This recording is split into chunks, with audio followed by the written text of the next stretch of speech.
चक्षुषा पश्यति कश्चनैनं हृदा मनीषा मनसा विकल्पतो यानि तद्विदूर्मृतास्ते भवन्ति यदा पञ्चावतिष्ठन्ते ज्ञानानि मनसा सह बुद्धिश्च न विचेष्टति तामाहु परमां गतिम् यदा सर्वे प्रभिद्यन्ते हृदयस्येह ग्रन्थयः अत मृत्युरमृतो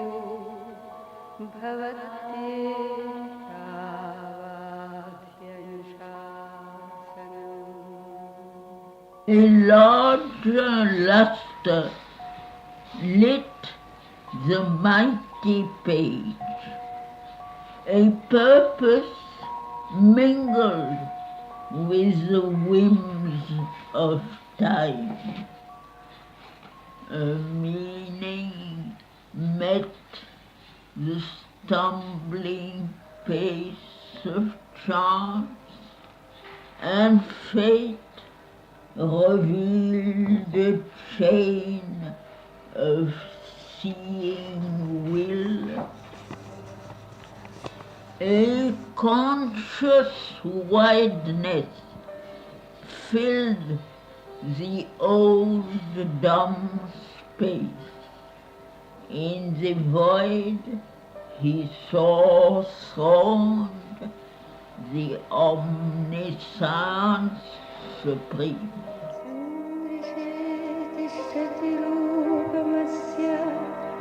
न चक्षुषा पश्यति कश्चनैनं हृदा मनीषा मनसा विकल्पतो यायैतद्विदूर्मृतास्ते भवन्ति यदा पञ्चावतिष्ठन्ते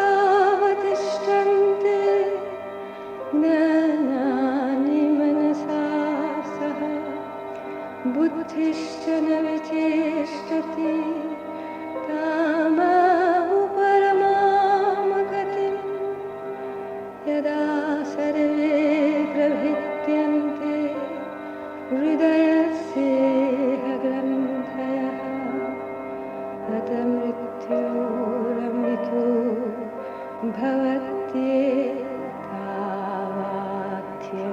भवत्येतावाध्यनुशासनम्.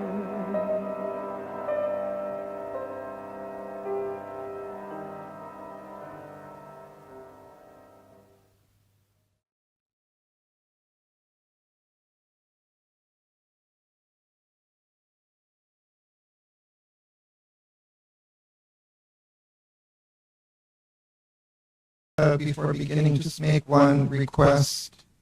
If people could turn off their cell phones, and not only on silent, but if you could turn off, because some people are sensitive to the magnetic rays or whatever.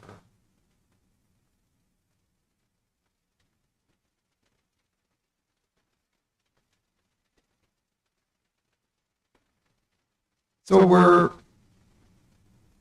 reading in Book 1, Canto 5, the Yoga of the Spirit's Freedom and Greatness. We're on page 85, line 378, or 398.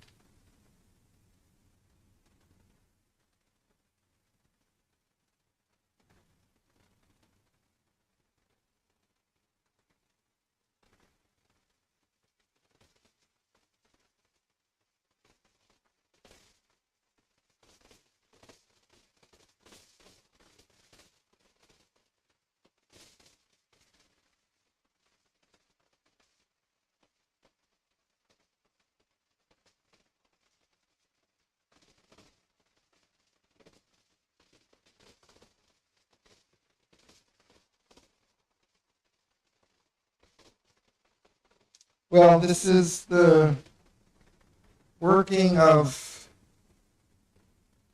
the Divine Mother in the being, and he's describing some of its possibilities of what it can do. So it can immortalize a moment's work, and the casual pressure can liberate the energy within the being. And it can even turn the body's sleep into a powerful force. And in, let's say, concentration or meditation, it can hold still the breath, the beatings of the heart. It can bring to a stillness the entire physical being. And in that state, the consciousness is still awake, and it can travel to the unseen planes and do work and do deeds within in the inner realms.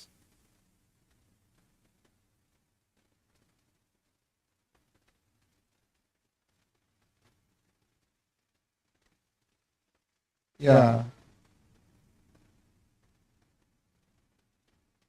Yeah, so he's referring to mind, that's correct. This kind of, but it's a kind of higher powers of the mind. Yes, the creation of nature's powers through the mental being and the higher ranges of the mind. So he talks about mind being a mediator divinity.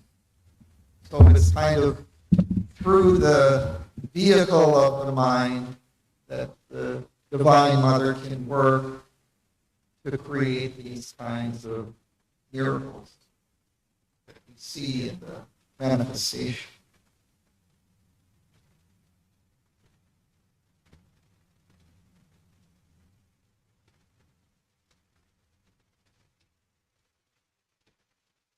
And just to kind of review a little bit, Aswapati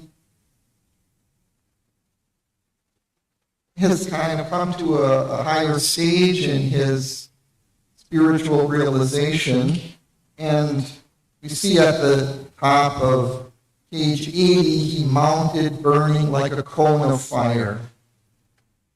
So he was ascending in his consciousness. And then at the top of page 81, as thus it rose, to meet him bare and pure, a strong descent leaped down, a might, a flame, a beauty half visible with deathless eyes, a violent ecstasy, a sweetness dire, enveloped him with its stupendous limbs and penetrated nerve and heart and brain that thrilled and fainted with the epiphany. His nature shuddered in the unknown's grasp. So we see in this phase of Aswapati's development that this transforming power of the Divine Mother is coming into him and into his body, into his entire being, and taking it into its hands and transforming him.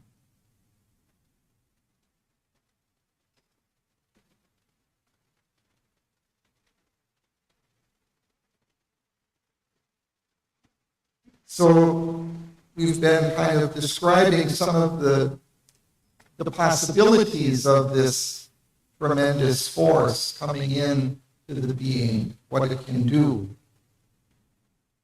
So that's what I was just describing in answer to your question.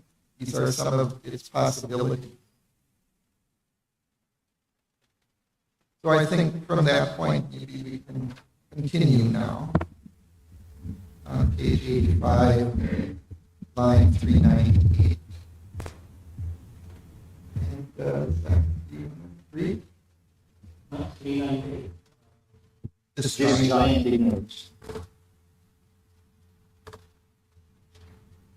This giant ignorance, this dwarfish light, it can illumine with the prophet's sight, invoke the Bacchic rapture, the Furies go. In our body arose the demon or the god, calling the omniscient and omnipotent, awake and forgotten almightiness within. In its own plane, a shining emperor, even in this rigid realm, mind can be king. The logic of its demigod idea in the leap of a transitional moment brings surprises of creation never achieved, even by matter's strange unconscious skill. All's miracle here, and can by miracle change. This is that secret nature's edge of might. Thank you, Bob.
So these higher powers of mind through which the Divine Mother works can change even our ignorant life, this life of mind and body here on earth. This giant ignorance, this dwarfish life, it can illumine with the prophet's sight and invoke the Bacchic rapture, the Furies goad. It was our allusions to Greek powers, Bacchic, the god of wine, of ecstasy, and the Furies, these are avenging spirits.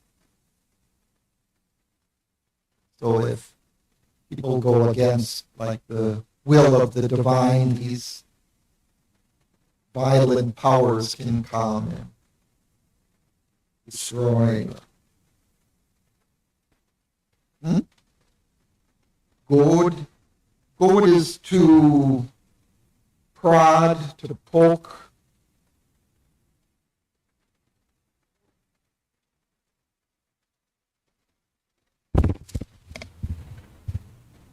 That's the meaning. Yeah, so like you'll prod an animal or goad an animal to move.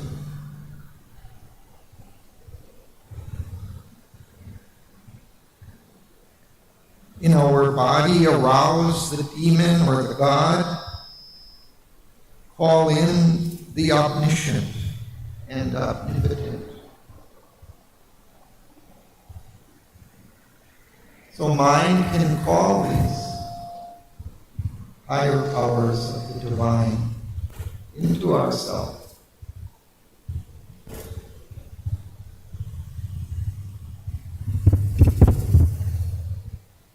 First, this is also the nature of mantra. Call these powers down into us.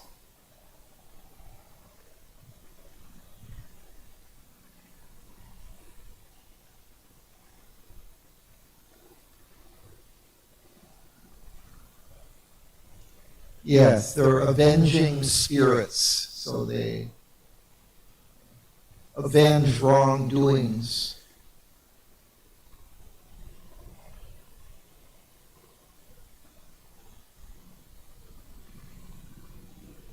And it can awaken a forgotten almightiness within.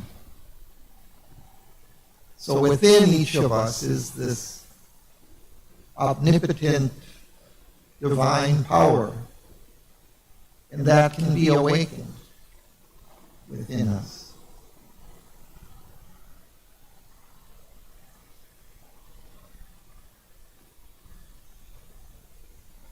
And in its own plane, a shining emperor.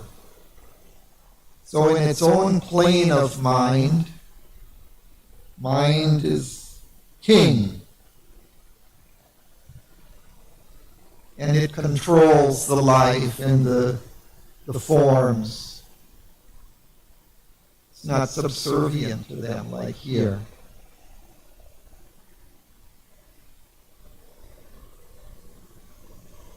But he's saying even here, in this rigid realm, our physical world, mind can be king.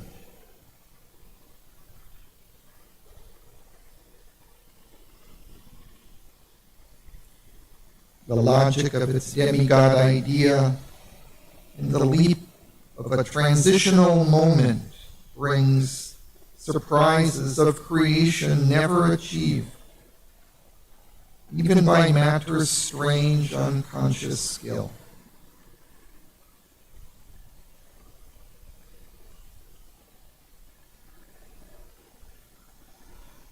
And we've seen what tremendous miracles mind has been able to achieve. Just a kind of a sudden insight may come to someone and change the world.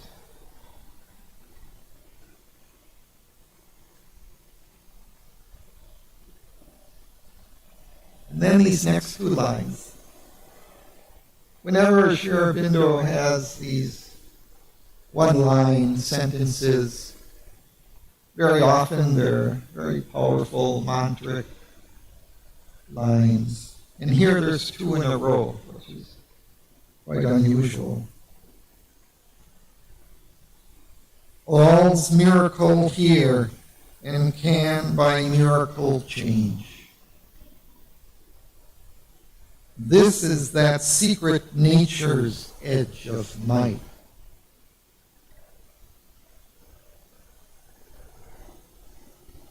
That higher nature of the Divine Mother can act and achieve things beyond any laws that are here in the physical world. And change the laws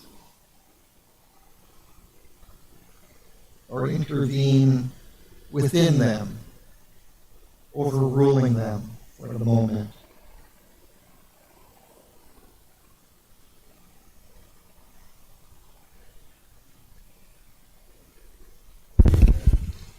That is so strong power. Even we can use properly and we can do all those things what are impossible to us. With this mind, we can focus, we can in the position to like that. But nowadays decisions are also, people are killing the decisions through mind. We think impossible, we can do that. 15 things mentioned in these paragraphs. Mind is a very powerful instrument of the spirit. Yeah. But still, the spirit is beyond the mind. But it is used. It is this mediator divinity. It is through mind that the Creator creates these things that we see, these worlds. Of course, these are higher levels of mind. There are so many levels of mind.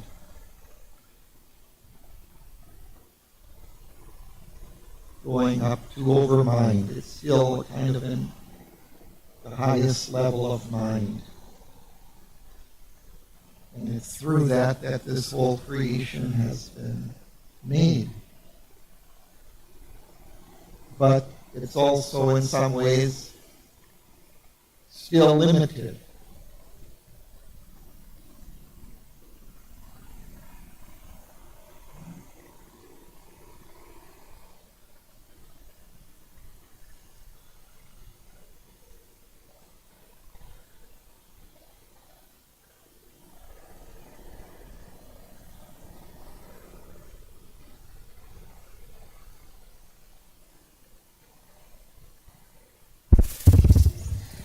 You need to have aspiration, and it is through yoga, it is through aspiration and the silence of the normal human mind that you can even climb to the higher levels of mind that you speak about. So it is actually through yoga, through the spirit, and that is also, it doesn't come just by the mind, it is through the spirit's aspiration, or the soul's aspiration, that you can even climb to higher ranges of mind, which is actually through yoga, that he speaks about, even the mind here. Yeah, normally we're situated in the physical mind, in a very kind of lower part of the mind that's concerned with the outward world, the outward physical world. Then, the intellectual mind can operate in a world of ideas, possibilities, in a world of thought. It's not so concerned with the physical world or things that are happening here, but in understanding truth, in understanding the nature of existence and reality. But then beyond that, there are still higher realms.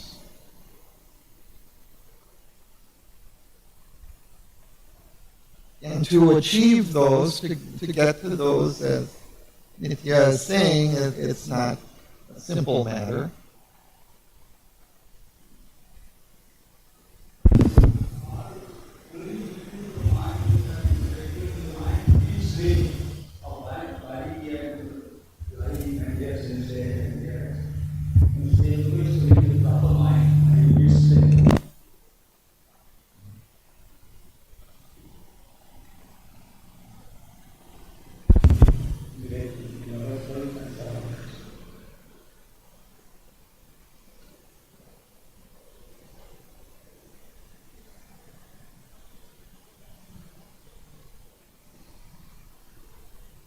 Sudhanya.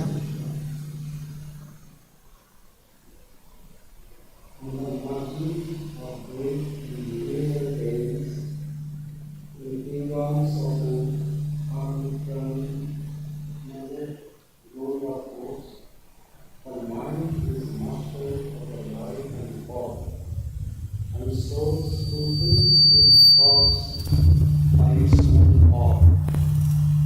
She meditates upon mighty words and books, on the unseen links that join the parted spheres, thence to the initiate who observes her laws. She brings the light of her mysterious reality. Here, while he stands, his feet on a prostrate world, his mind no more crushed into matter's mold. Over their bounds, the spark of splendid strength,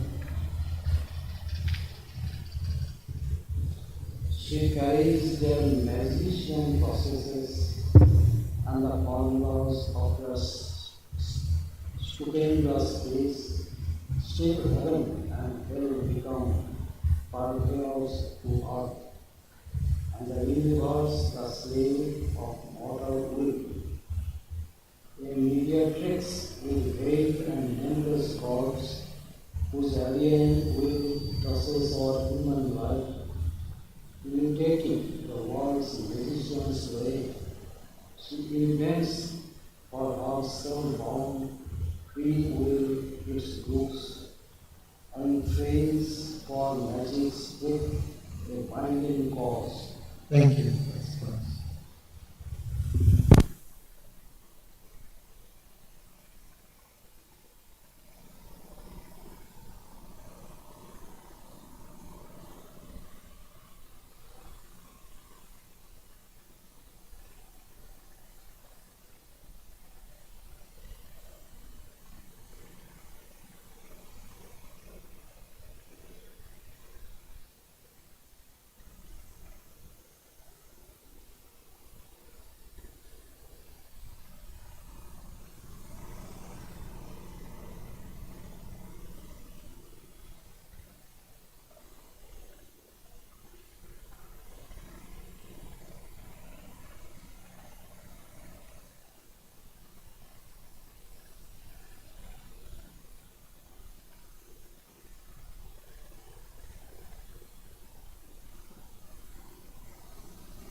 Here, Sri Aurobindo seems to elaborate just on some of the issues and questions we were just discussing, because he first describes this higher realm of the mind in its own realm,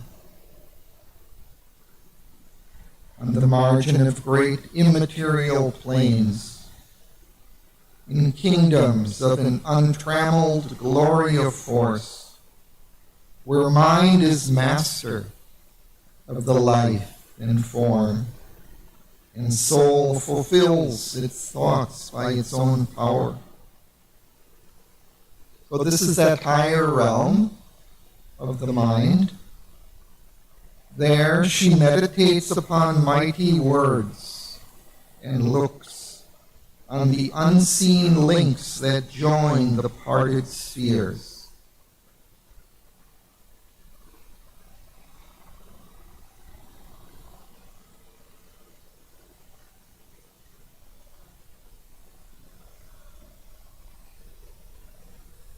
What are these parted spheres?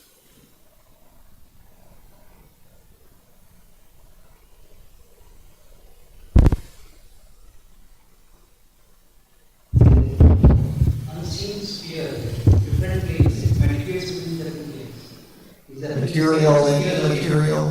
One plane is clear and another plane is clear, and the mind is meditating in higher state.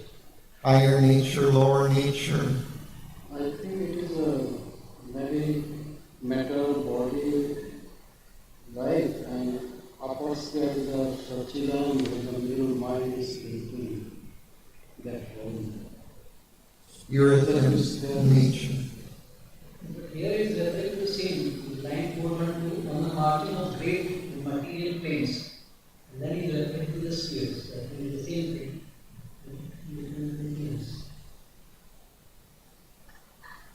But the soul fulfills means soul centered.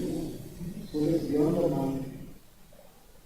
Soul is beyond the mind, so soul is connecting to that upper sphere. It is not the same thing. Soul is there, the higher force, but now he is talking to the mind, higher mind, then it is higher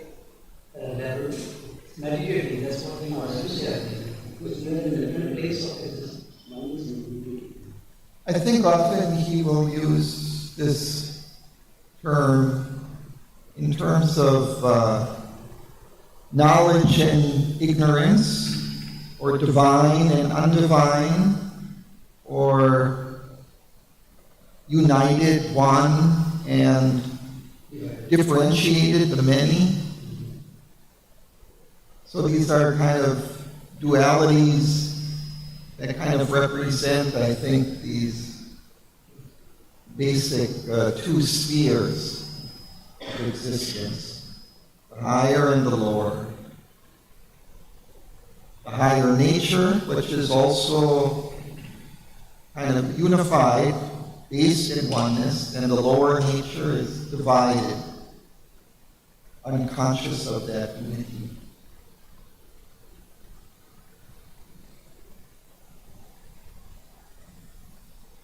But somehow that unity, the oneness, underlies the divided nature also, the lower nature, the ignorant nature. It still is supporting this. It's still linked with this.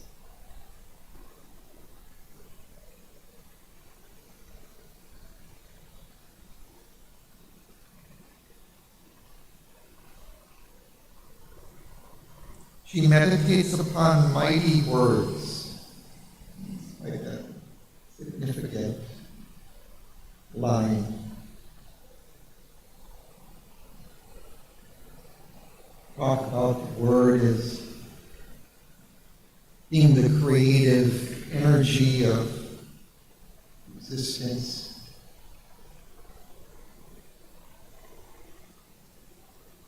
As if the world is created by these vibrations coming out of the unmanifest, of the divine. These words express these vibrations coming out. Later words became intellectualized and differentiated, but they carry something of the vibration coming out of the origin of existence.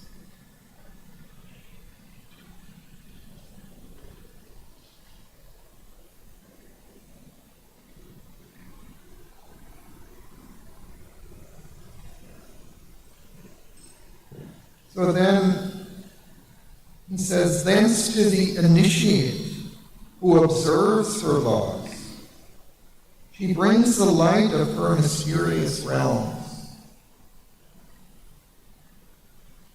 Here where he stands, his feet on a prostrate world, his mind no more cast into matter's mold, over their bounds, in spurts of splendid strength, she carries their magician processes.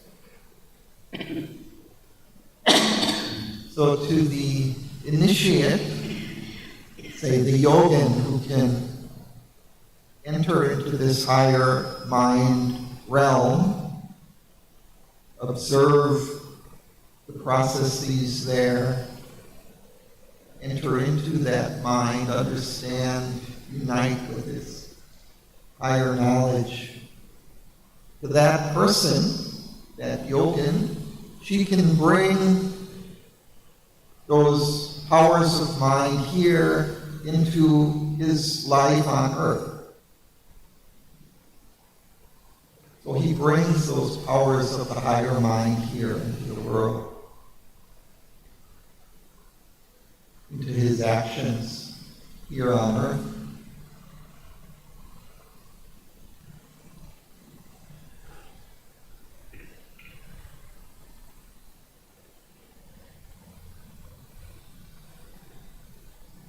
And again he mentions, and the formulas of their stupendous speech. And this powerful word, mantra,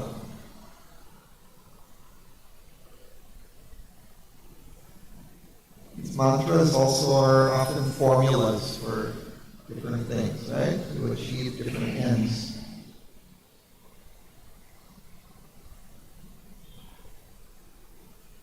Till heaven and hell become purveyors to earth. Purveyors are providers, carriers. They circulate, disseminate those powers, higher powers of the mind here on earth.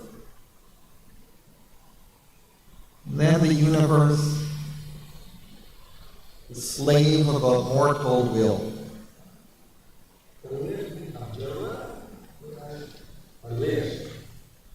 Purveyor is the carrier, they're carriers, providers. They're bringing these powers of the higher mind down. These formulas of their stupendous speech, these mantras, can bring these powers.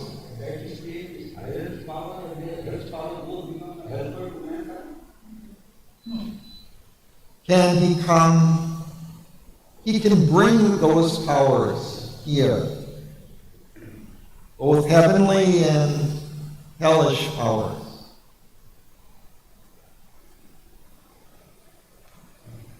We have also white magic and black magic.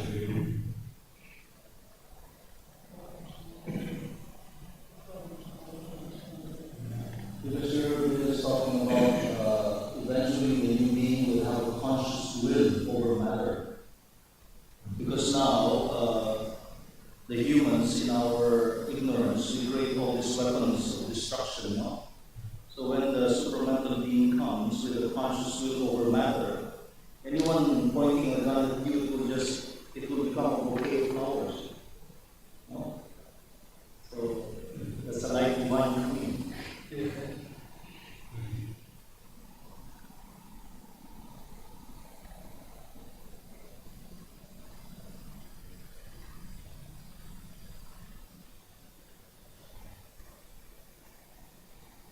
So this is for the being, though, that can attain to that realm of the higher mind.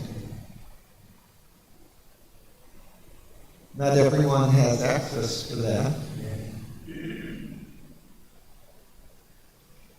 It takes some discipline. It's a lot of power, but the power can be both negative and positive. And then he is a yogi, he can work in either domain. He is just with the power of the mind. He gains access to these powers. So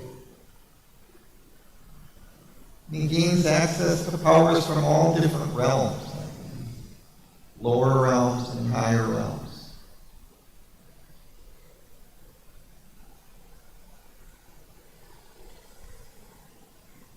Because you mean take heaven and become purveyors.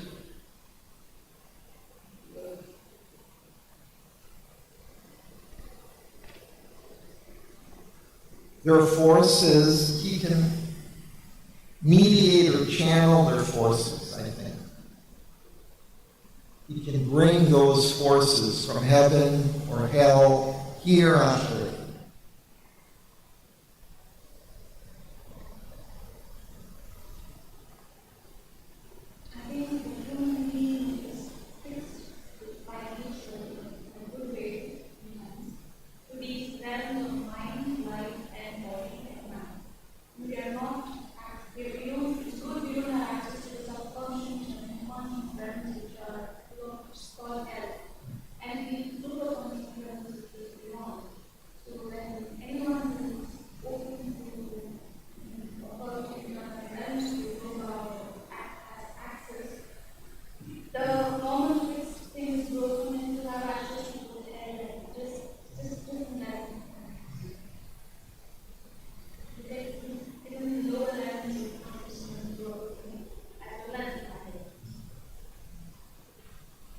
Barriers kind of confining you, break down and all these different forces have entry into your being. I want to discuss the point she's making, that subconscious, unconscious are negative forces. That's what she's presuming. But according to me, I'm not just what I understood from you on this thing. I'm not presuming anything. I'm saying this. What you said from this, what she means, it's good that we have higher levels, but that we don't have access to the subconscious and the unconscious because they are not good. According to me, It's not good. It's not they are, that's a positive forces. No, If we you don't need evolved that, from that. huh? We have already evolved that to state of complete darkness. Only subconscious and thoughts are hidden from our conscious mind, the active mind. They are still there and they can be both negative for our past life experiences and all our lives. Whatever we experience and live to, they are in subconscious and unconscious. Okay? Difference is not accessible to our active mind. Present mind which is working, they are That's not but what you can make accessible. So understanding. I didn't mean that. Okay, fine. I just directly want to practice my argument. So I think she was just saying if these barriers break down, one becomes open to forces coming from all different realms, positive and negative forces. It is of course clear. I think that's all. Just the basic point he's making. Mind is so powerful that it can access human force.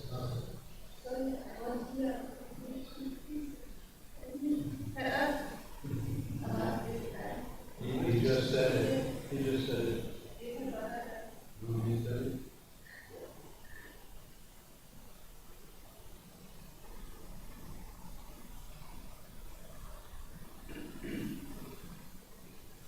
And then we have this mediatrix with veiled and nameless gods.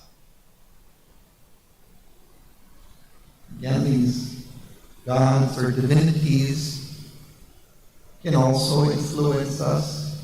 We open to them, we call them, invoke their powers.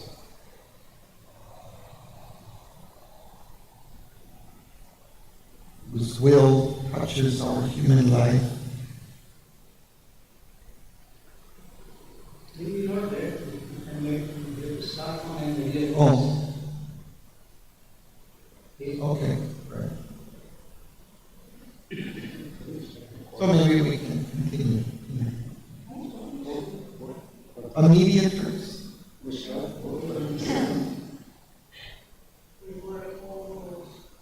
We had a dream by the Oh, we did read it. I'm sorry. We got deflected, but you could just read from there anyway. A mediatrix. You can read a few lines over. Where do I start?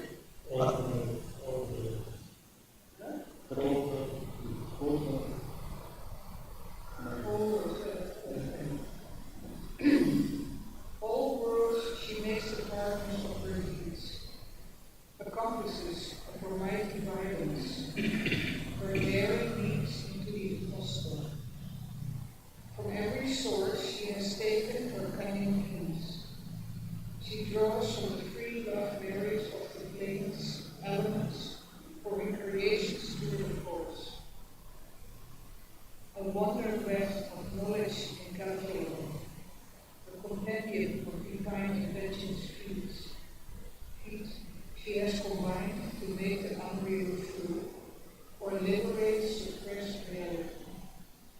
In her unhedged Circean wonderland, pell-mell, she shepherds her both mightinesses, her mnemonics of the craft of the infinite, jets of the streets serene of caprice, facts of the grammar of emotions, freedom of a sovereign truth without the law, thoughts that were born in the immortal's world, oracles that break out from behind the shrine, warnings from the demonic inner noise, and peaks and lightning leaps of prophecy, and intimations of the inner ear, abrupt stark and absolute, and the super-conscious unaccountable limits that woven her balanced web of miracles,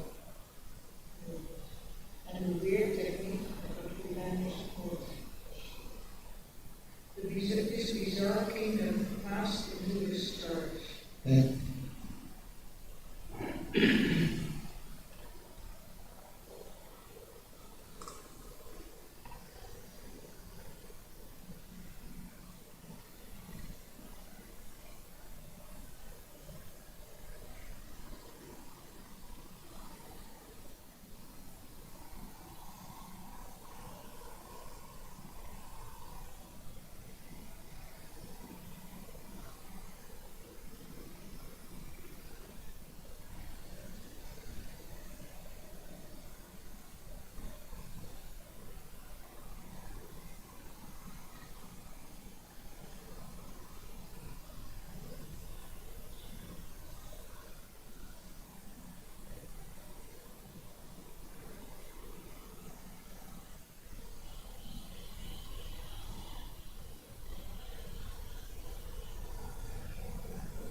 I think we have here one of the longest, most complex sentences followed by the shortest sentence. One.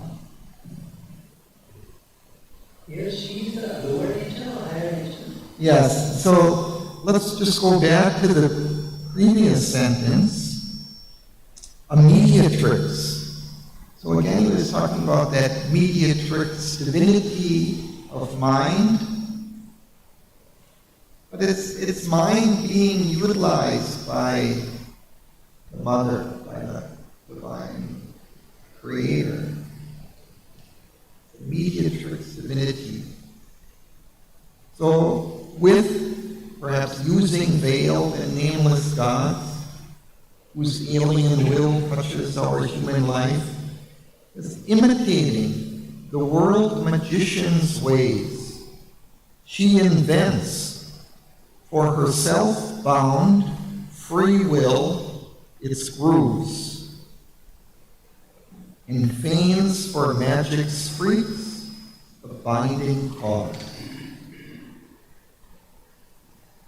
So this mind, this mediator divinity mind, this is very, I think, a very high level of mind.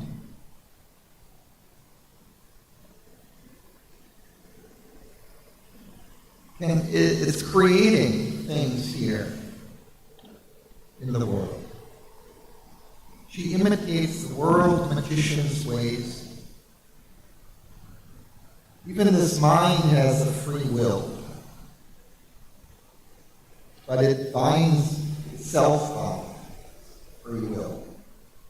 It works according to formulas, according to laws and processes.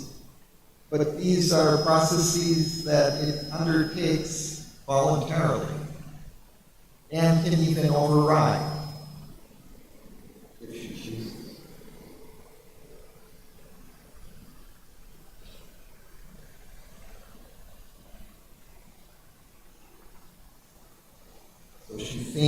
gives the impression of a binding cause for magic's freaks, or magical processes.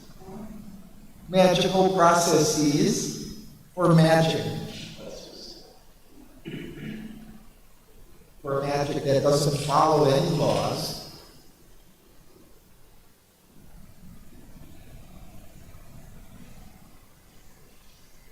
She makes grooves for this to work within laws, processes.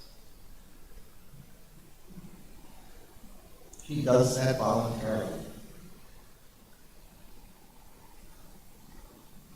Okay, so that's who's operating here, or what is operating.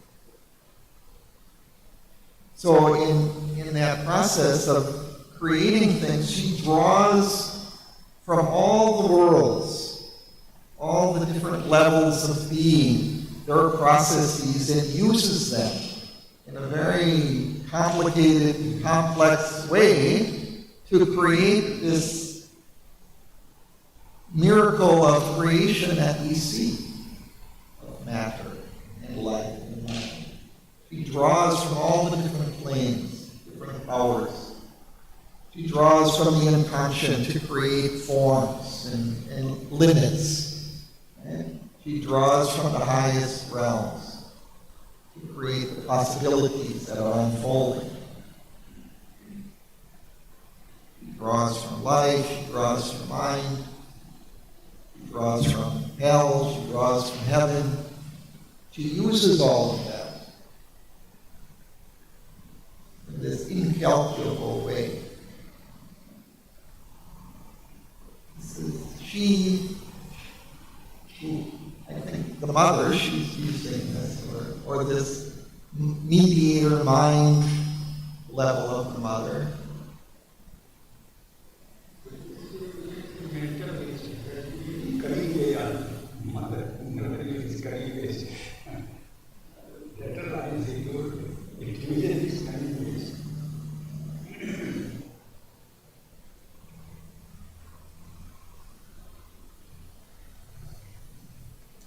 She draws from the free love marriage of the planes. So from this marriage of all the different planes of existence that are somehow united, interacting, she draws from all of them elements for her creation's tour de force. Her feet of strength, skill. A wonder weft of knowledge, incalculable. What is weft?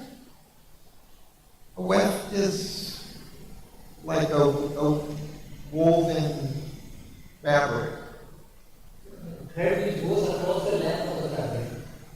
The fabric has a bar which long lengths, the weft goes across it. Textile. It's woven together all these different planes of existence.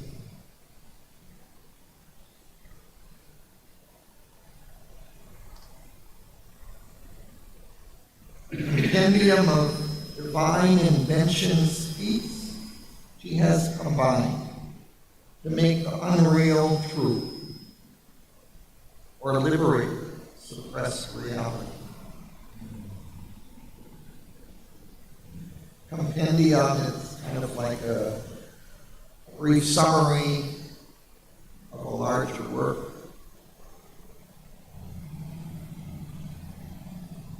But it can be like an extensive summary.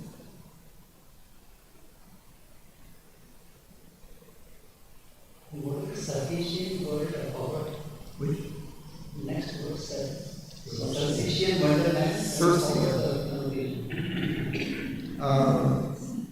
a lady who produces number of an island. She has the power to change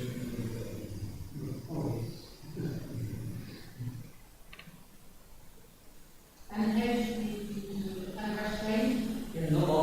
Yes.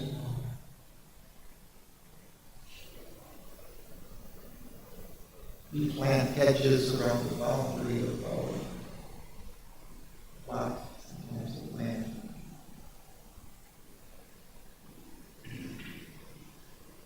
And one of the 11 previous page, where you learn this is the cheaper teacher's stage of life.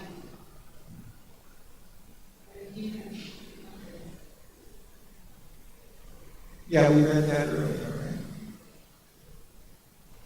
That's that kind of freedom from law and process, this kind of ability to transcend and to create kind of with absolute freedom. There's always an edge.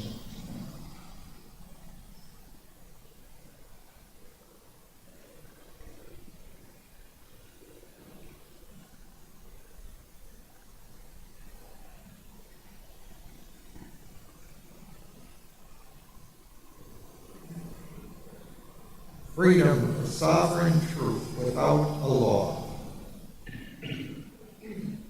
Question just mnemonics.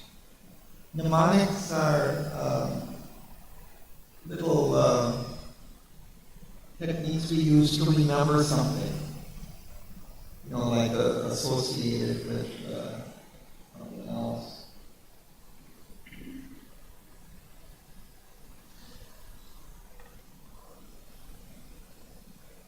Or like a little rhyme.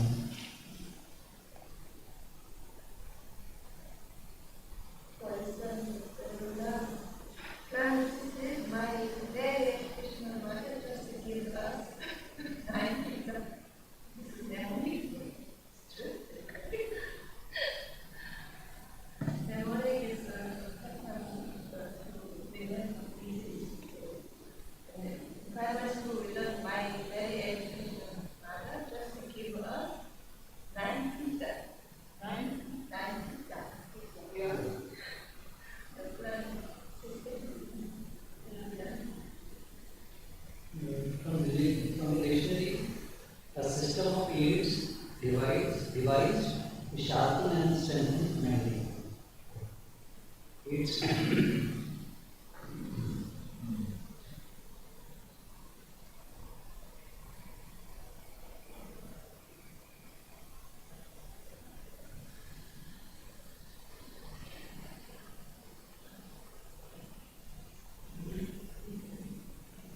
So she draws from all these different realms, also from the higher realms.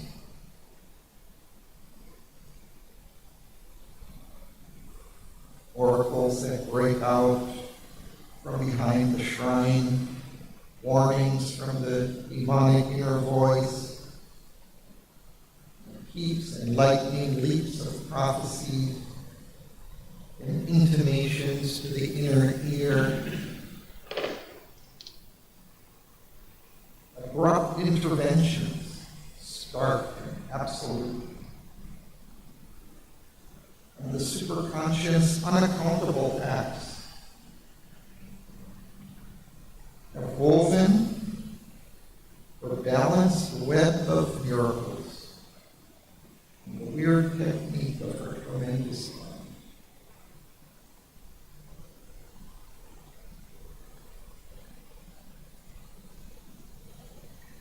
What are jets?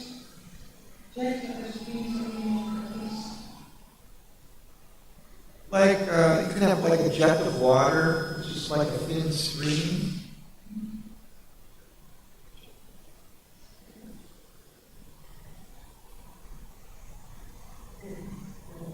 We understand the text, but we don't relate the emotion.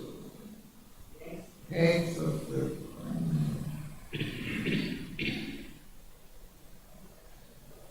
apparently, grammary means magic. Read out again. Yeah. An occult learning or enchantment having men originally skilled in grammar and hence something magical. Basically, for grammar,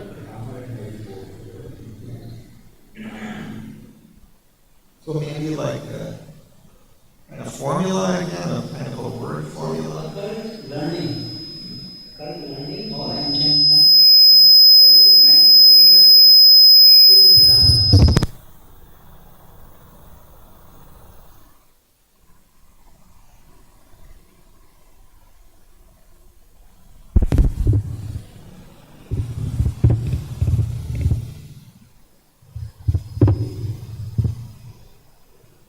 But I don't know exactly what Cade does. So anyway, something is drawing from the inconscient. Also, maybe these forms. I don't know what it means exactly like Cade. This word is unconscious. That's here is henceforth going to unconscious.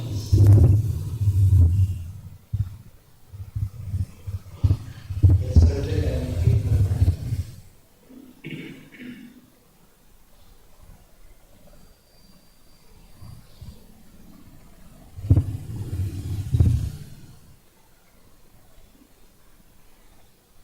Okay, finish.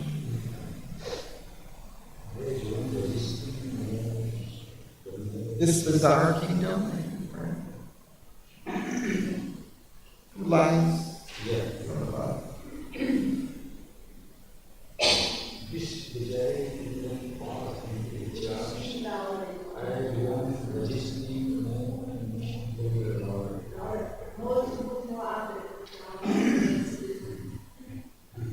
As one resisting more, the more she loves. Her grave washes and her power and glory. She gave, compelled with reluctant joy. Herself she gave her virtue and her youth. The joy from liberation indeed gave. That means she recovered her youth she was made. She turned against the evil she had held, arranging the bad, removing means to slay. Her vengeance moves and her victory goes. She surrendered to the service of the Spirit and the control of the spiritual way. The sport, free, the earth, this body, assumed, circulating a fortress of herself, conquered by her own unexpected theme, fulfilled and ransomed by her virtue. She yielded in a vanquished excessive, her seed, hermetic wisdom, poured from her, fragments of her mystery of omnipotence.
So these miraculous powers of mind passed into his charge. He took control of them. And she, these powers, gave themselves to her, to him.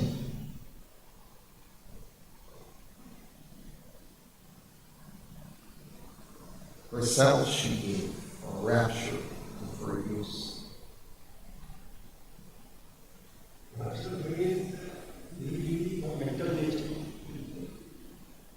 This is the realm of kind of a higher mind with great powers, magical powers, going even. When you take the nature, what is the witness aspect, state aspect, this is dynamic aspect. The dynamic aspect.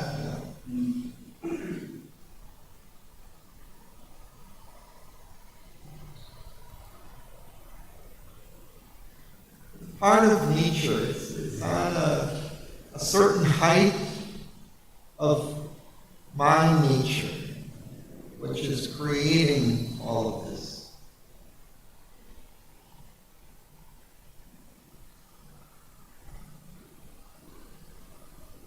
And all those powers he is gaining, getting control.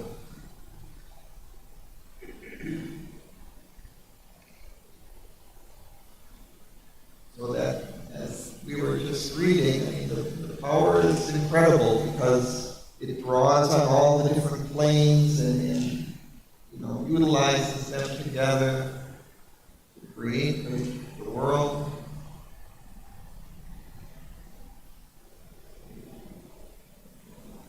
All of that's coming into his possession.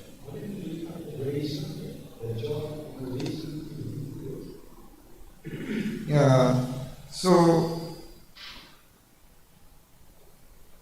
now it's coming under the control of his soul. And perhaps in some ways, I mean, those powers create good and evil. I mean, they're responsible for the creation of all things. So there are dark aspects to that also. But now when he takes control, it's kind of under the influence of his soul. So he removes kind of those negative possibilities. Not even that what we call it aberrations or distortions. Because mind distorts. That's why it's called aberration. So when you go beyond the triple world of the physical, the vital, and the mind, this is what we call nature, practically. The triple world, or the lower world.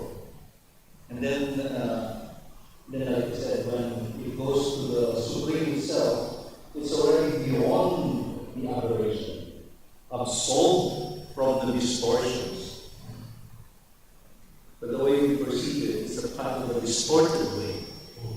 We're not yet perceiving the whole picture in a full way. Mind distorts it. I think the key line is, surrender to the soul. Yes.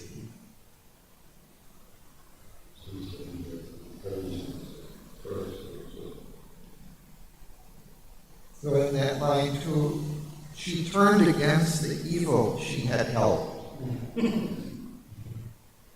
So those powers of mind also created the evil. Now, under the surrender of the soul, those powers are kind of taken back, put under control.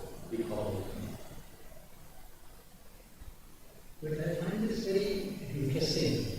Line 470, the greater despot, despotism.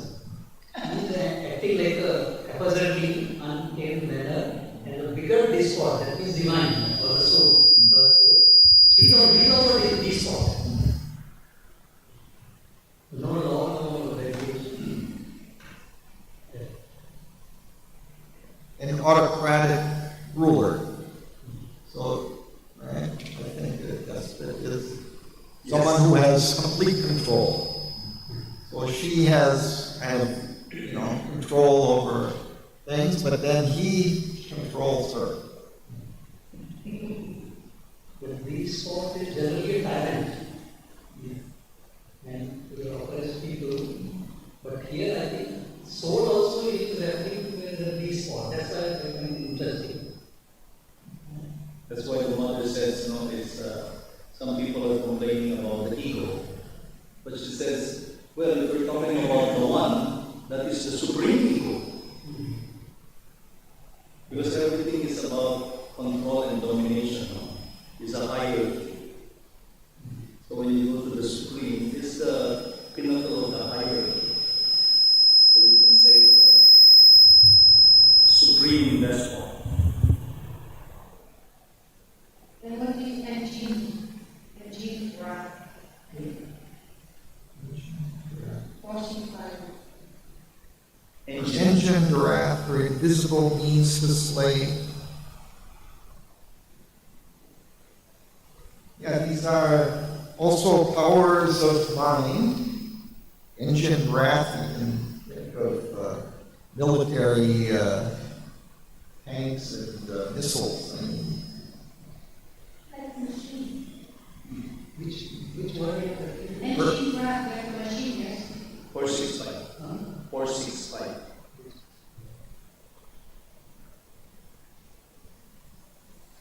Automated.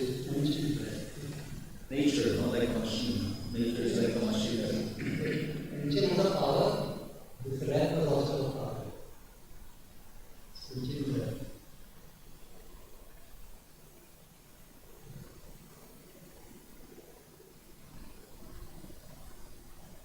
So all of those things are there in this mind. It creates in all different kind of directions, positive and negative, heaven and hell, creating all of those kinds of things.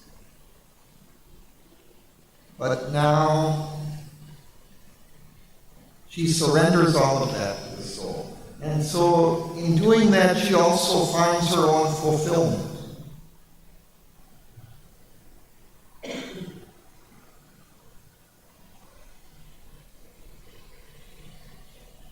Fulfilled and ransomed by her servitude to the soul.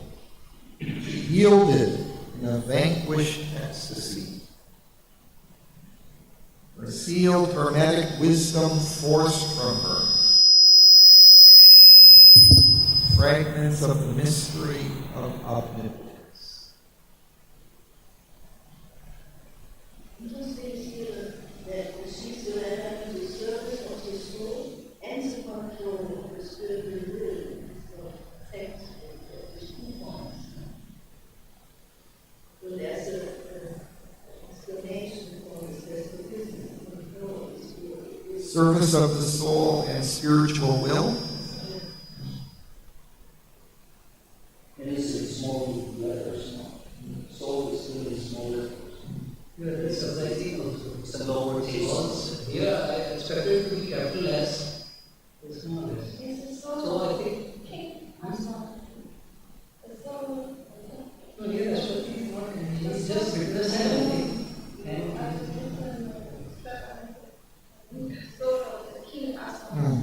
think so, because all of this is coming into his charge. but I think here we are referring to the powers of the mind. And Coming into his charge. But the soul is not the mind. what I understood is Ashwati is observing these things, and here what we are discussing is the play he is observing. Like how is the mind playing? How is it working? So. No, but he's brought his powers down. But the soul is here, what she is controlled by nature is by her soul, her highest divinity. So that's what I think I would have expected capital S. Like always, the highest divine power is capital S. So that's why in this book what I observed is we don't have to bother too much about small and capital and small s. You see, you have to. You have to. Because the soul in you It's still a small s.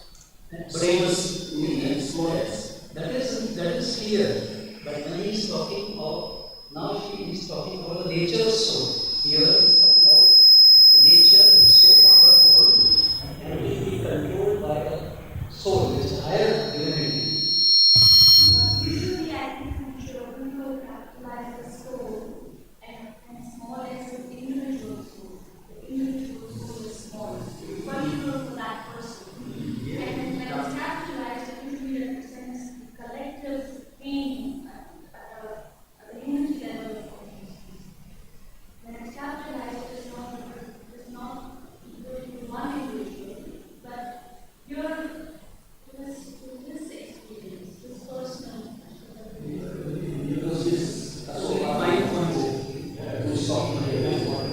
Yes, he's talking about Aswapati and all of this coming into his chart. Yes, because it's still Aswapati.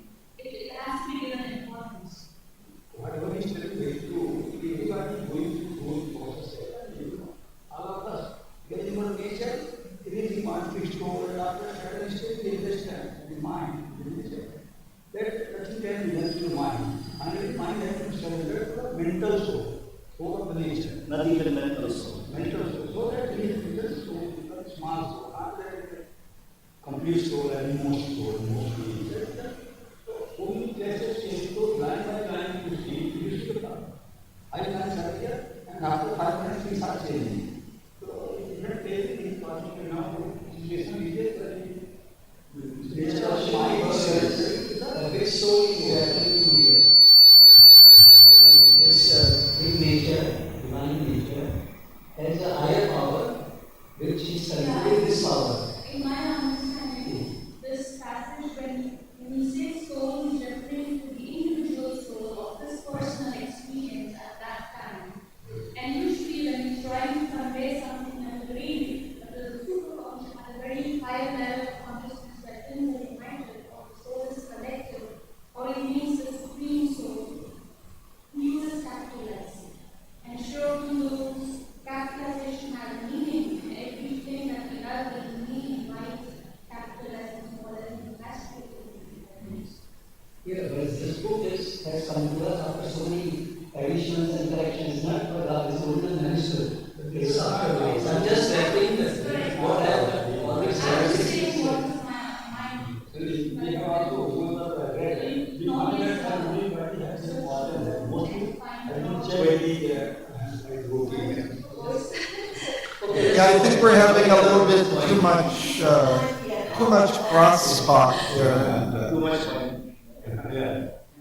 so these things, they're not so essential. I mean, usually there's a significance to these capitalizations, but we can't read also too much into it. I mean, you don't have to make it into a point of argument. And ransom here means to say, What? transported and ransomed by her servitude. Ransomed by his 472. What's that here? Fulfilled and ransomed by her servitude. When you are to ransom, I love the way you're giving money under force, right? You're compelled to give. Well, she's also compelled to give all of her forces to him, as he's the greater despot who's gained her despotism. So she is now under his servitude, under the servitude of Aswapati's soul. Yes. Nature is under the servitude of Aswapati's soul. Very clear. Not clear. The Ashwati in this narration doesn't come into the picture. No, he definitely, it's about him. Here. I was trying to find this line, and I was unable, but it talked about, in the beginning when we first started, it talked about going up into this higher mind and then bringing its forces down here on the prostrate earth or world. So that was Aswapati, who realized this higher mind, and then he brought all of those forces down into him here on this earth, in his physical being. It said, right, that was just, I think, where we started. Earlier life controlled by Bhavan unexpectedly. Unexpectedly, yes.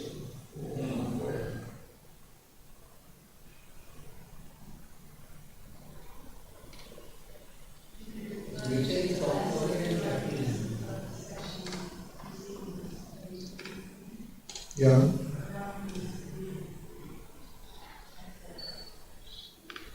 Yeah.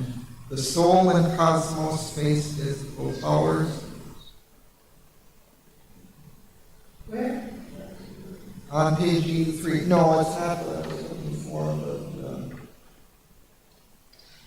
yeah, I mean, it's kind of describing throughout, we see kind of references.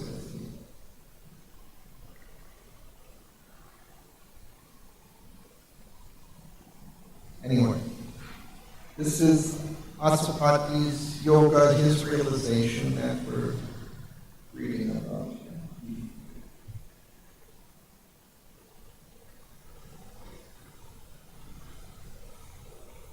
So we finish for today. Music.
a will, a hope immense now seized his heart, and to discern the superhuman's form, he raised his eyes the unseen spiritual heights, aspiring to bring down a greater world.